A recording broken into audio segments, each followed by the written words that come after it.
African Tales. Why the Lizard Continually Moves His Head Up and Down. In a town not very far from Anansi's home lived a great king.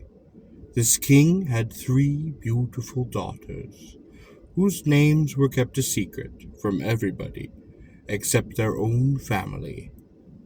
One day their father made a proclamation that his 3 daughters would be given as wives to any man who could find out their names. Anansi made up his mind to do so. He first bought a large jar of honey and set off for the bathing place of the king's daughters.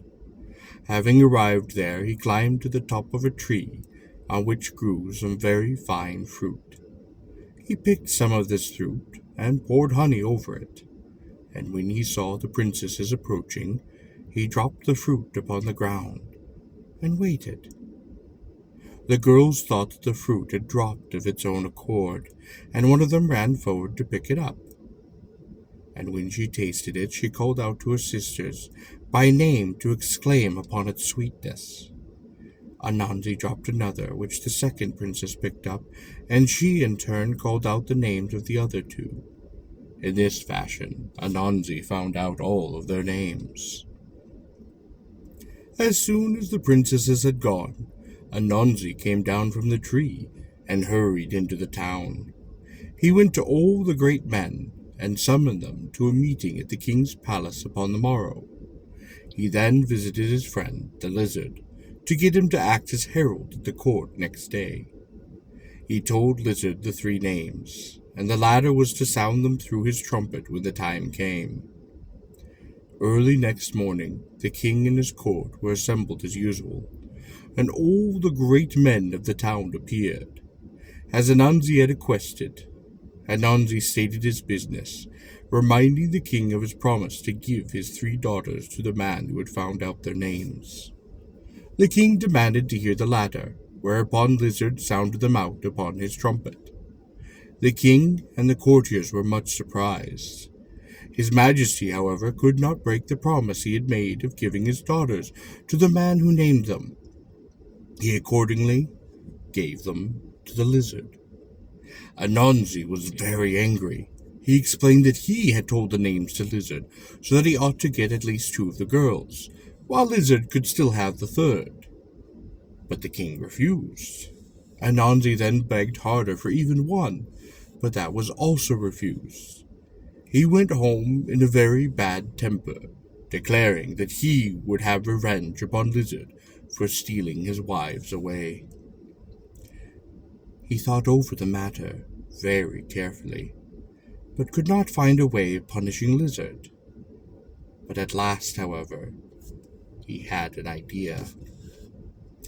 He went to the king and explained that he was setting off morning on a long journey. He wished to start very early, so he begged the king's help.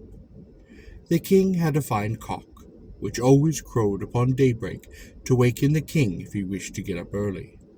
Anansi had begged that the king would command the cock to crow next morning, that Anansi might be sure of getting off in time. This the king promised. As soon as night fell, Anansi went by back way to the cock's sleeping place. Seizing the bird quickly, he killed it.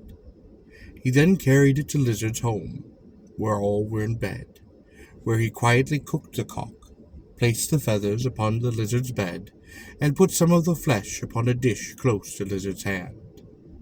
This the wicked Anansi then took some boiling water and poured it into Lizard's mouth, thus making him unable to speak. When morning came, Anansi went to the king and approached him for not letting the cock crow. The king was much surprised to hear that it had not obeyed his command. He sent one of his servants to find them and bring the cock to him, but of course the servant returned empty-handed.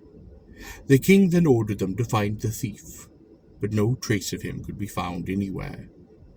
Anansi then cunningly said to the king, "I know that Lizard is a rogue, because he stole my 3 wives from me.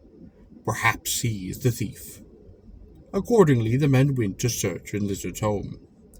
There, of course, they found the remains of the cock, cooked and ready to eat, and his feathers were placed under the bed. They questioned Lizard, but the poor animal was unable to reply. He could only move his head up and down helplessly. They thought he was refusing to speak, so they dragged him before the king. And to the king's questions he could not only return with the same answer.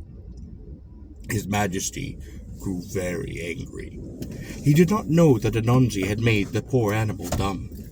Lizard tried very hard to speak, but it was all in vain. He was accordingly judged guilty of the theft, and as a punishment, his wives were taken away from him and given to Anansi. Since then, lizards have always had a way of moving their heads helplessly backward and forward, as if saying, "How could anyone be so foolish as to trust Anansi?"